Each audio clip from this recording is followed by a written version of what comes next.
Hello dear students. From this session we are going to start the another lesson of our book, that is materials, metals and non-metals. Materials म्हणजे पदार्थ. ते पदार्थ दोन प्रकारचे आहेत, धातू आणि अधातू. मेटल्स म्हणजे धातू आणि नॉन मेटल्स म्हणजे अधातू. Now what we have to learn in this lesson? These are the metals and non-metals. दुसरं physical properties of metals and non metals. Physical म्हणजे भौतिक गुणधर्म म्हणजे तुम्हाला माहिती आहे, ते कसे दिसतात, काय असतात, लंबे होतात, तुकडे होतात, त्याला आपण काय म्हणतो, भौतिक गुणधर्म. ते ज्याच्यामध्ये बदल झाल्यावर त्याचे गुणधर्म तेच राहतात. नवीन पदार्थ तयार होत आहे त्याला आपण काय म्हणतो, भौतिक गुणधर्म. Let you have learn in class 6. Okay, तर आपल्याला धातू आणि अधातूचे भौतिक गुणधर्म आपल्याला या पाठामध्ये शिकायचे आहे. Next is chemical properties of metals and non metals.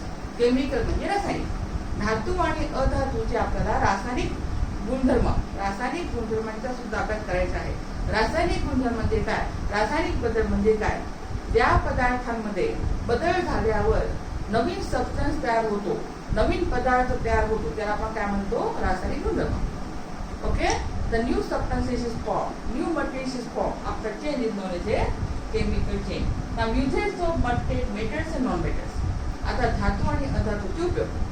Lesson is very simple, but you have to learn it very carefully. Now, you are familiar with a variety of materials made up of elements about which we have learned in your previous classes. Elements म्हणजे तत्व. तुम्ही तुमच्या घरात जिथे बसले आहे तिथे तुम्ही आजूबाजूला बघा, ज्या सगळ्या वस्तू आहेत त्या सगळ्या वस्तू कशाच्या बनल्या आहेत, एलिमेंटच्या बनलेल्या आहेत. ओके, एलिमेंट म्हणजे तत्व. सगळे आहे ते तत्वाचे. तुमच्या बाजूला खुर्ची असेल, टेबल असेल, तुमच्या किचन मध्ये सगळे भांडे वगैरे जे जे आहे ते सगळे कशाचे बनलेले आहेत, एलिमेंट्सचे बनलेले आहेत. Okay, the great French scientist Lavoisier classified elements into two groups, metals and non metals. Who classified element? that is the French scientist Lavoisier. Right. The metals and non-metals. The smallest unit of an element is atom. If we break the atom, we get the smallest atom, smallest particle. It is known as a atom. Okay. A sample of element contains only one kind of atom. आता समजा exam मध्ये आलं, what is element? Element is a materials which is made up of only one kind of atom. जे अशा प्रकारच्या पदार्थ ज्याच्यामध्ये एकाच प्रकारचे अणू असतात त्याला काय म्हणतात, एलिमेंट. समजलं का ना पॉइंट? ज्या पदार्थामध्ये एकाच प्रकारचे अणू आहेत त्याला आपण काय म्हणतो, element. For example, this is a gold. It is not a gold, it is artificial. Okay, gold. तर या गोल्ड मध्ये काय असे सगळे अणू आहेत ते एकाच प्रकारचे आहेत. लक्षात आलं? आता तशाच प्रकारे तांबामध्ये सगळे अणू कशा प्रकारचे आहेत, एकच प्रकारचे. समजलं का ना पॉइंट? ते एका प्रकारच्या अणूने बनलेल्या पदार्थाला काय म्हणतो आपण, element. Now most of the elements are metals. Less than 20 are non metals. Okay, the numbers are not fixed, therefore I have not write the number. A few are metalloids. Metalloids म्हणजे धातू सुदृढ पदार्थ, धातू सुदृढ element आहे, त्याला आपण काय म्हणतो, मेटलोइड्स. जे ते मेटल पण नाही आणि नॉन मेटल पण नाही, किंवा ज्याच्यामध्ये धातू आणि अधातू दोन्ही याचे गुणधर्म असतात त्याला काय म्हणतात, metalloids. which possess characteristics of both metals and non-metals. बरोबर आहे ना? We have to learn about metals and non-metals. Therefore, I have written the examples of metalloids here only. You understand what is metalloid? Metalloid means the element which shows the properties, or you can say characteristics of both metals and non-metals. जे ज्या तत्वामध्ये धातू आणि अधातू दोन्ही गुणधर्म असतात. मतलब ना point, या तत्वामध्ये धातू आणि अधातू दोन्ही गुणधर्म असतात त्याला काय म्हणतो आपण, metalloids. Examples of metals are boron, silicon, germanium, arsenic, antimony and tellurium. These are the examples of metalloids. We have to learn only one or two. Okay, not more than that. Metalloids समजलं का? नवीन शब्द आलेला आहे, हे तर पूर्ण पाठमध्ये शिकणार आहे आपण. मेटलोइड्स मध्ये काय होते, अशी तत्व ज्याच्यामध्ये धातू आणि अधातू दोन्ही गुणधर्म असतात त्याला आपण काय म्हणतो, metalloids. Now we go to next slide. Now we have to learn the physical properties of metals. आता पहिली काय आहे, रंग. ठीक आहे, colour. Most metals are grey in color, but gold is yellow in color and copper is red. Maximum metals of each color, it is a grey color. For example, I have bring the aluminum. I am in home with the utensil. This is the utensil aluminum. What is this color? It is a grey in color. Aluminum is grey, zinc is grey. Many metals are grey in color. Copper is reddish. आता है copper. सांगा कॉपरचा colour कसा दिसतो तुम्हाला? Copper is a reddish color. Okay? Maximum metals are grey in color. Copper is reddish in color, and another gold. Gold is yellow in color. Okay? Gold is yellow in color. समझ गया ना point? But maximum metals are grey. Gold is yellow and copper is reddish. Now physical state. State म्हणजे काय होते? अवस्था. ते धातू आहे ते कोणकोणत्या अवस्थेत असतात? You already read. There are 3 states of matter: solid, liquid and gases. म्हणजे पदार्थांच्या 3 अवस्था असतात: स्थायू, द्रव आणि वायू. Okay? Almost all metals are solid at room temperature. कशी त्या बरोबर? सगळे धातू आहेत ते कसे आहेत? स्थायू आहेत. Almost all metals are solid at room temperature except mercury. जे मर्क्युरीला सोड. Mercury is also metal, but it is liquid state. का व्यवस्थित लक्ष द्या. एक्झाम मध्ये नेहमी येतं. Which metal exists in liquid state? There is only one metal, that is the mercury. Mercury exists in liquid state. Okay? तुम्ही बघा thermometer. If you observe the thermometer, in this thermometer there is a metal mercury. Okay? Only one metal, liquid metal is mercury. Okay? सगळ्यांना लक्षात आहे सगळ्या? सगळे धातू आहेत ते स्थायू असतात. फक्त एकच धातू आहे ती द्रव असते, आणि ती द्रव धातू कोणती आहे सांगा पटकन? Mercury. Now the third is a melting point and boiling point. द्रवणांक आणि मेल्टिंग म्हणजे द्रवण आणि हे उत्कलनांक. सॉरी, द्रवणांक आणि उत्कलनांक मराठीत काय म्हणतात? द्रवणांक आणि उत्कलनांक. The temperature at which the material melts, substance melts is known as a melting point, and the temperature at which the liquid boils is known as a boiling point. हे सगळं तुम्हाला पाठ करायची गरज नाही. Therefore I noted it. Now both melting point and boiling point are generally high in case of metal. लक्ष द्या. Metals मध्ये melting point आणि boiling point जनरली कसे असतात? हाय असतात. But exception is gallium. Exception सगळे पाठ करा व्यवस्थित. Okay? What is the exception in physical state? What we have learned? Only mercury. Mercury is liquid and other all metals are solid. Here, what is exception? It is gallium. Metal melts in the hand. Gallium ला आपण हातावर ठेवलं की ते वितळायला लागतं. लक्षात आलं? Means melting point of gallium is very less at a boiling temperature. Okay. Now fourth is the hardness, म्हणजे कठीणता. Okay? Hardness म्हणजे कठीणता. Metals are generally hard, except sodium and potassium are soft like wax and can be cut with a knife. Metals generally hard असतात. ठीक आहे ना? आता माझ्याकडे बघा आहे ॲल्युमिनियम आहे. हार्ड आहे ना? ओके, मेटल्स हार्ड आहे. पण माझ्याकडे आता it can not be kept in home as well as in laboratory. ते सोडियम आणि पोटॅशियम हे धातू आहे, but they are soft. They can be cut with a knife. भाजीपाल्यासारखे आपण या 2 धातूला कापू शकतो. कोणते कोणते? सोडियम आणि potassium. What is exception? Generally all metals are hard. Exception is sodium and potassium.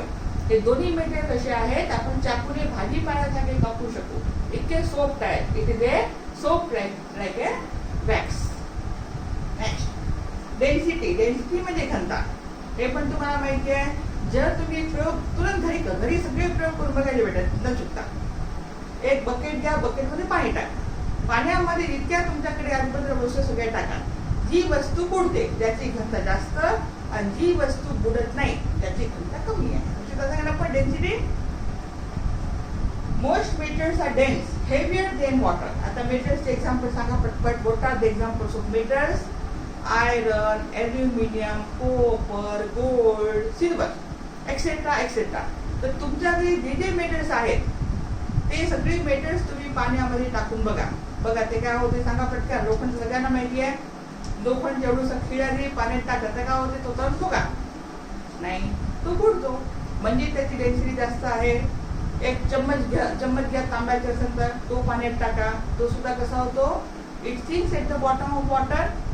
म्हणजे कॉपरची घनता पण डेन्सिटी जास्त आहे. ओके, त्याच प्रकारे आणखी ॲल्युमिनियमच्या चमच घ्या. Take the spoon of aluminium and put into the water. It will also sink at the bottom of water, means the density of aluminum is also more. Okay, take the jewelry of gold from your mother and put it into the water and see what happens. It floats or sink at the bottom. It will also sink at the bottom. Means generally all the metals are heavier than water. Okay, but sodium and potassium will float on water. Sodium आणि potassium ते कसे आहेत, पाण्यावर तरंगतात. म्हणजे सांगा त्याची density कशी आहे, कमी की जास्त. जी वस्तू पाण्यावर तरंगते, जी धातू पाण्यावर तरंगते, त्याची डेन्सिटी कशी असते, कमी असते. समजलं ना आपण. जी बुडते त्याची डेन्सिटी कशी असते, जास्त असते. द मेटल्स और materials we sink at the bottom of water और the bottom of liquid has more density than the liquid. And the materials or metal which float on the surface of water or any liquid, it is a less density than water or that liquid. Okay, that liquid का बरं म्हटलं, तुम्ही दुधातही टाकू शकता, तेलातही टाकू शकता, कोणत्याही द्रवामध्ये टाका. तर ज्या द्रवामध्ये जी वस्तू बुडते त्या वस्तूची डेन्सिटी त्या द्रवापेक्षा जास्त आहे. लक्षात आलं ना. पण इतकं डिटेल जायची गरज नाही. ते फक्त पाण्यातच वस्तू टाकून बघा आणि डेन्सिटीचा स्टडी करा. Okay, we'll see the next. Now, malleability. लक्ष द्या बरोबर. malleability. ज्या धातूला ठोकून आपण पत्रे बनवू शकतो त्याला काय म्हणतात, malleability. Suppose this is aluminium plate. Okay, aluminium plate. आता हे कशी बनवली आहे, ॲल्युमिनियमचा गोळा घेतला असेल दुकाना म्हणजे इंडस्ट्रीमध्ये, त्याला बरोबर ठोकून पत्रे बनवतात. लक्षात आलं. ठोकून त्याचे शीट्स बनवतात, पत्रे बनवतात. त्याला आपण काय म्हणतो, प्रॉपर्टीला malleability. बघा इथे काय दिलं आहे. It is that property of metals which allows them to be beaten into thin sheets. beaten into thin sheets. Okay, बारीक बारीक पत्रे वगैरे असे बनवू शकतात. दरवाजे सुद्धा malleability बनवतात. आपले जे लोखंडाचे दरवाजे आहेत, बरोबर आहे ना. According to the need we make it thickness and thinness. आपल्याला काय बनवायचं आहे त्याच्यावरून आपण त्याची जाडी आणि पतली करतो, जाडं किंवा पतलं करतो. समजलं का ना. पण जे malleability म्हणजे काय होतं, metal which allows them to be beaten into thin sheets. आता इथे बघा, हे सगळ्यांना माहिती आहे का, ॲल्युमिनियम फॉईल टिफिन मध्ये नेताना तुमची आहे, त्याच्यामध्ये टिफिन देते, भाजी पोळी त्याच्यामध्ये पॅक करून देतात, डब्याची गरज पडत नाही, बरोबर आहे ना. इथे ते ॲल्युमिनियम फॉईल दुकानामध्ये मिळतं. इथे तुमचं gold. Okay, due to the presence of this property of malleability, the shape of iron nail and the aluminum wire can be changed on beating. आता हे प्रयोग आपण ते करू शकत नाही. लोखंडाच्या खिळ्याला आपण खूप ठोकलं की तेही पत्रा होतो. ॲल्युमिनियम वायर आहे माझ्याकडे, बघा, this is aluminium wire. Okay, this is the aluminium wire आहे. याच्यामध्ये तुम्हाला दिसते की नाही माहिती नाही मला, ॲल्युमिनियम आहे.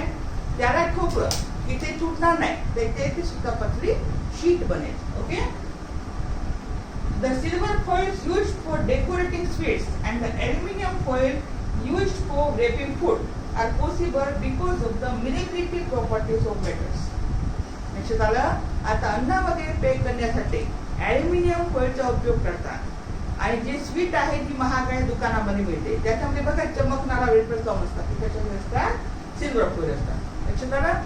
आता समजा तुम्हाला मी प्रश्न विचारला, why aluminium foils are used for packaging food material, तर काय येणार, because aluminium has a property of malleability. malleability असल्यामुळे त्याच्या आपण शीट तयार करू शकतो आणि त्याच्यामुळे आपण आपलं अन्न आहे ते पॅक करू शकतो. ओके, सगळ्यांनी याच्यावर प्रश्न करून सगळ्यांना उत्तर द्यायला पाहिजे का. नेक्स्ट, डक्टिलिटी म्हणजे तन्यता. ओके, malleability म्हणजे बळकटीता. बघा मराठीतून सांगितलं. डक्टिलिटी म्हणजे तन्यता, म्हणजे ताणून तार बनवणे. तन्यता म्हणजे काय होते, त्याला ओढून तार बनवले, त्याला काय म्हणतो आपण, तन्यता. Property of metal which allows them to be drawn into wire, त्याला आपण ओढून आहे तार बनवू शकतो. Okay, for example metals like aluminium and copper wires are used in electric connection. आता मी तुम्हाला दाखवला याच्यामध्ये कोणतं वायर आहे बघा, ॲल्युमिनियमच्या वायर आहे. बघा आता दिसत असेल ॲल्युमिनियमचा हा वायर आहे, ठीक आहे ना.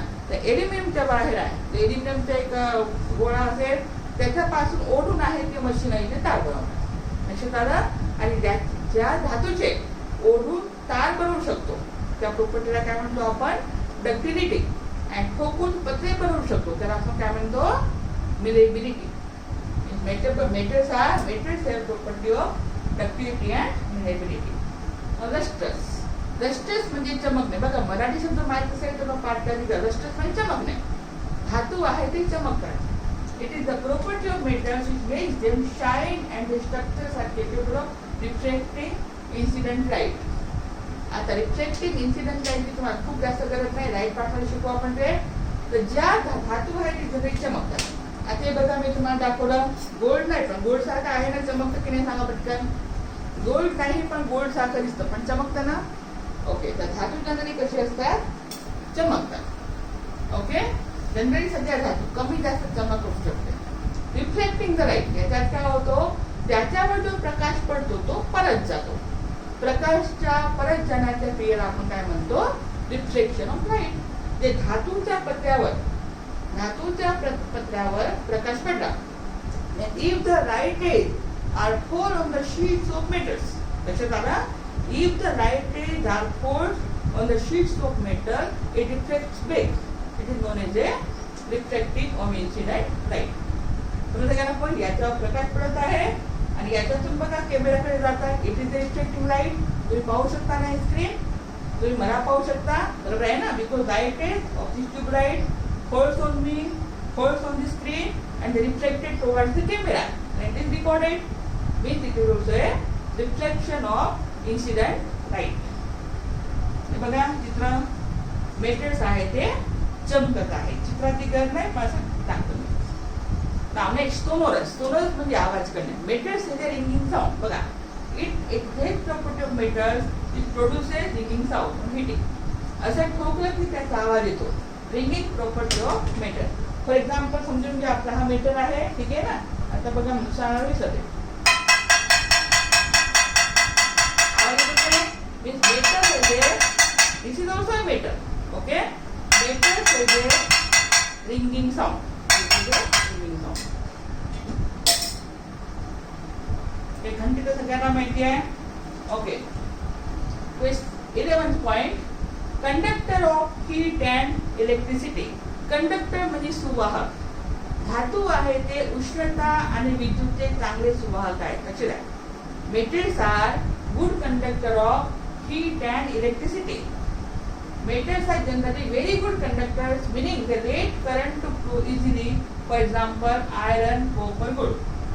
Materials that do not let current to flow easily, these are called as insulator. For example, plastic, glass, wood, rubber etcetera. आता बरेच ठेवले आपण. कंडक्टर्स मध्ये ज्या पदार्थातून विद्युत पास होऊ शकते त्याला काय म्हणतो आपण, conductor. What are conductors? Right example. सगळ्यांना examples are iron, copper, gold etcetera. Insulator म्हणजे काय, ज्याच्यामधून विद्युत पास होऊ शकत नाही. Okay, they do not let current to flow easily. They do not allow to current the flow of current from them is known as a insulator. Plastic, glass, rubber. आता insulator मध्ये दाखवलं तर नाही. बघा याच्या अंदर काय आहे, एल्युमिनियमचे वायर आहे, त्याच्यावर काय लावून आहे, प्लास्टिक. कोणतं प्लास्टिक आठवून जरा पटकन मागच्या समोर बघितलं. हे प्लास्टिक कोणतं आहे, it is A thermoplastic. What is the name of this thermoplastic? It is A PVC. लक्षात आलं, पीव्हीसी प्लास्टिकचे कव्हर याच्यावर लावलेलं आहे. लक्षात आलं ना point. Plastic is a insulator. आता इथून करंट जरी पास होत आहे आणि मी इथून पकडलं आहे तरी मला काही होणार नाही, कारण की प्लास्टिक कसं दुर्वाहक आहे. पण चुकून इथे हात लागला तर मी पुढचं सांगत आहे, तुम्हाला सगळ्यांना माहिती आहे, बरोबर आहे ना. पण हे काय आहे, इन्सुलेटर आहे. इथे मी पकडलं आहे, इथून करंट इकडे येत आहे, मला इथे काय होणार नाही, कारण की प्लास्टिक आहे ते कसं आहे, इन्सुलेटर आहे. What are the examples of insulator? It is glass, wood, rubber, plastic, stone, etcetera. Now next, how to use circuit tester. Okay, if the bulb lights up, it means the materials allows electric current to flow through the closed circuit. And the brighter the bulb, the better the conductor of electricity. आता माझ्याकडे आहे छोटंसं, बघा आता की तुम्हाला दिसेल की नाही माहिती नाही. आपण मटेरियल्स वगैरे नाही ठेवणार, उगीच टाइम जातो. बघा हा बल्ब आहे, हे काय आहे, रेड बल्ब आहे. This is a cell. आजकाल हे सेल जास्त यूज होतात. Okay, everyday cell. आता आता समजा मी हे दोन असे लावून दिले, ओके, आणि स्विच ऑन करत आहे बघा, स्विच ऑन केली बघा, लाईट लागला, यू सी, बरोबर, लाईट लागला की नाही, दोन्ही वायर जोडून दिले तर लाईट आहे तो लागला. आता समजा मी याच्या मध्ये काय ठेवते पहा, ही प्लेट ठेवते, okay, aluminium, this is aluminium, बघा लाईट लागला का, लाईट लागला, म्हणजे एल्युमिनियम कसं आहे, good conductor of electricity, aluminium कसं आहे, गुड कंडक्टर ऑफ इलेक्ट्रिसिटी. आता माझ्याकडे इथे काय बघा, रिमोट घेते, ठीक आहे ना, रिमोट, आता रिमोट आहे, आता मी रिमोटला लावलं, ठीक आहे ना, बघा लाईट लागला का, नाही लागला. Remote is made up of plastic, plastic is a poor conductor of electricity. लक्षात असं का ना पॉइंट. आता माझ्याकडे पुन्हा बघा तांबू आहे, ओके, आता बघा हे तांबू, बघा लागला लाईट, तांबा बरोबर लावते, हे बघा लाईट लागला, बघा सगळ्यांना दिसत आहे का, बरोबर लाईट आहे तो लागला. हे तांबा कसा आहे, good conductor of electricity, copper is a good conductor of electricity, okay. हे धातू कोणते माहिती म्हटलं, गोल्ड नाहीये, ठीक आहे ना, गोल्ड असतं तर बरोबर ते काय म्हणून झालं असतं, लाईट आहे तो लागला, सॉरी पाणी घेऊन गेला, समजलं का यांना. कंडक्टर्स आणि इन्सुलेटर्स, जे वस्तू पास झाल्यावर, आता हे बघू आपण, हे पण प्लास्टिक आहे, सॉरी याच्यामध्ये काहीतरी असेल मग त्याच्यामुळे नाही, हे पण प्लास्टिक आहे, सॉरी हे दोन वायर चिटकून दिले होते, हे बघा, this plastic is also a insulator, okay. No need to see more now. म्हणजे त्या दोन एंडच्या मधात काही मटेरियल ठेवलं की ते बल्ब लागला, आणि मटेरियल ठेवल्या बल्ब लागला, म्हणजे ते मटेरियल कसं होतं, गुड कंडक्टर ऑफ इलेक्ट्रिसिटी. आणि काही मटेरियल ठेवल्यावर, हे ठेवल्यावर बल्ब लागला नाही, याला काय होतो, it is a poor conductor of electricity. लक्षात असं का पॉइंट, ते व्यवस्थित समजून घ्यायचं आहे. आता हीट, हीट म्हटलं तर हीट तिथे नाही दिलेलं. समजा आता हे भांडं आहे, ते मी गॅसवर ठेवलं, गरम होईल का सांगा पटकन, गरम होईल, म्हणजे it is a good conductor of electricity. पण तेच आता मी मोबाईल ठेवला गॅसवर, काय होईल सांगा पटकन, तो तुटून जाईल, बरोबर आहे, तुटून जाईल किंवा वितळून जाईल, कारण हे कसं आहे, पुअर कंडक्टर ऑफ हीट. हे गरम होतं, म्हणजे मी उलट सांगितलं, it is a good conductor of heat, okay. Metals are good conductor of heat and electricity. Next tensile strength, हे त्याची क्षमता जास्त आहे. आता हे एल्युमिनियमचं तार आहे, मी असं ओढलं तरी तुटत नाही, तुटतंय का नाही, म्हणजे त्याची स्ट्रेंथ, क्षमता आहे ते जास्त आहे. Metals have a high tensile strength. They do not break under the strain.